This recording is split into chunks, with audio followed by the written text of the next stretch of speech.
donde tú, ¿verdad? Lo ideal es que lo más cerca posible deposites el anestésico. Por supuesto que esto no lo vemos, está lleno de mucosa, pero tienes que tener la idea de dónde estás, porque no hay una visión directa de las zonas anatómicas. Tú te imaginas, y eso si tu paciente tiene dientes, pero si ya no tiene molares, te tienes que imaginar ese plano oclusal y palpar y sentir realmente. Por eso es que a mí en bloqueos me funciona ponerme bien de frente y del lado contrario donde voy a anestesiar, que mi consultorio tenga esa facilidad de que yo pueda caminar, y dos, la persona 45 grados. Si yo hago que la persona se acueste, lo más probable es que mi aguja se vaya muy abajo o se vaya más arriba y anestesio todo menos el dentario inferior. Entonces, imagínate aquí en esta imagen, si yo voy a anestesiar ahora el diente 36, bueno, yo estoy en el lado derecho del paciente para ir viendo exactamente dónde voy a introducir mi aguja. Pero, si me explico bien, tratar de evitar la postura de camarón, porque de lo contrario te va a costar mucho más trabajo. Pero si a alguien le funciona la postura de camarón, adelante sigan haciendo sus caldos de camarón. Y si te funciona bien, yo esto solo te doy lo que a mí me funciona. Si a ti te funciona otra cosa y anestesia es excelente, adelante. Muy pocas veces en mi práctica profesional he tenido que utilizar esta técnica que se llama Go Gates. Esta técnica se va directamente a la cabeza del cóndilo y a partir de ahí es donde toma el dentario inferior, que es prácticamente en el origen. Entonces, sí o sí, les hace efecto. Hace rato te ponía de ejemplo que te dije, bueno, a ver, ya llevas 3 cartuchos conmigo y no me hacía efecto, ¿no?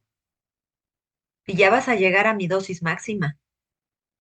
Entonces, si a ti en tu primer intento vas mal, o sea, fallaste, tienes que rectificar qué hiciste mal. Verifica la posición del paciente, verifica que el paciente tenga su cara perpendicular, ¿verdad?, a su cuello, que no tenga la cabeza muy arriba, porque a veces tú sientas a los pacientes, pero ellos levantan la cara. Entonces, rectifica tu posición, rectifica que el paciente haya abierto adecuadamente su boca. Si no abrió perfectamente en el bloqueo, ponle un abrebocas. Si te estorbó la lengua porque tiene macroglosia, porque la baba está muy viscosa, es decir, tienes que rectificar en la primera que fallaste para que el segundo cartucho, si lo vas a necesitar, sea efectivo. Pero si ya llegaste como al caso que a mí me pusiste 3 y no me hizo y ya vas en el último, pues entonces podrías irte a una técnica que es Go Gates. Esta técnica lo que plantea es una apertura máxima de boca, duele, y la aguja se va a dirigir desde el canino inferior contrario hacia la cúspide distopalatina del segundo molar superior. Y ahí te vas a ir derechito. Y entonces es la manera como tú vas a llegar en la imagen donde está la jeringa, el paciente acostado, es solo didáctica, pero es para enseñarte dónde llega la aguja en la Go Gates. Se va directo, doctores, a la cabeza del cóndilo. Por eso, sí o sí, esta técnica te hace efecto. ¿Es molesta? Sí, porque hay que abrirle mucho la boca al paciente y pues duele, o sea, sí, sí duele. Entonces yo solamente en mi vida profesional la he utilizado 2 veces y me ha funcionado mucho, pude trabajar muy bien, pero yo cumpliendo todos mis pasos del bloqueo mandibular, realmente no sufro y logro todos los bloqueos perfectos.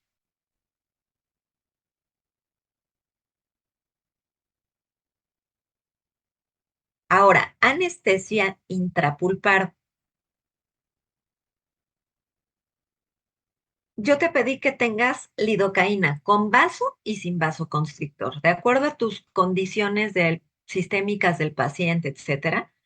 Si utilizaste una MEPI con vaso, porque el paciente sistémicamente está bien, etcétera, puedes ocupar la lidocaína con vasoconstrictor en tu intrapulpar. Haces tu preparación, haces tu cavidad de acceso, tu primera comunicación, el paciente siente un calambrito, pues ahí a presión anestesias con vaso.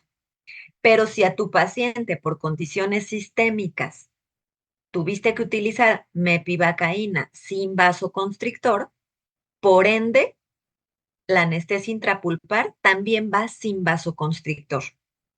Gente hipertensa, no le metas en la intrapulpar vasoconstrictor. Puedes aumentar la presión arterial. Entonces, ojo, fíjate bien, también esto es importante. Vasoconstrictor o no en la intrapulpar, bueno, depende de las condiciones sistémicas. ¿Por qué lido? ¿Por qué no te pido que agarres un cartucho de MEPI? ¿Por qué? Porque no hace efecto el anestésico, hace efecto la presión del líquido contra el tejido pulpar, contra las paredes dentinarias. Eso es lo que logra el efecto. Por eso es que, bueno, pues no te gastes una MEPI, que es un mejor anestésico, en una intrapulpar que realmente no tiene un efecto directo como tal, ¿no?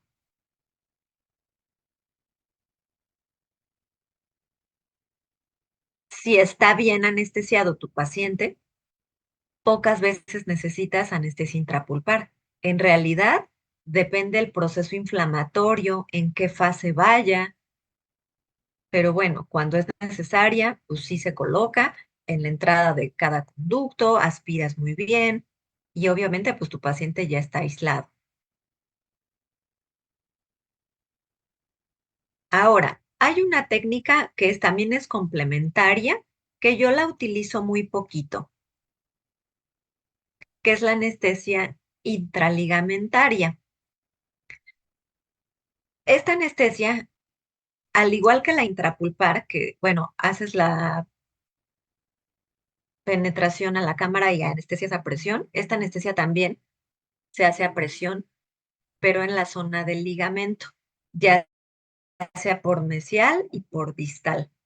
Entonces, a través de esa presión va a fluir el líquido a través del ligamento periodontal y va a llegar a la zona apical. ¿Por qué se utiliza poco, doctores? Si tu paciente tiene una gran cantidad de placa bacteriana o tiene sarro, cuando tú hagas esa inyección de ese anestésico, puedes proyectar muchísimas bacterias de la placa y del sarro y provocar una bolsa periodontal. Entonces, si tú por alguna cosa necesitaras hacer esta técnica, sí o sí tienes que tener ahí mismo tu ultrasonido ya listo para quitarle el sarro, la placa, una profilaxis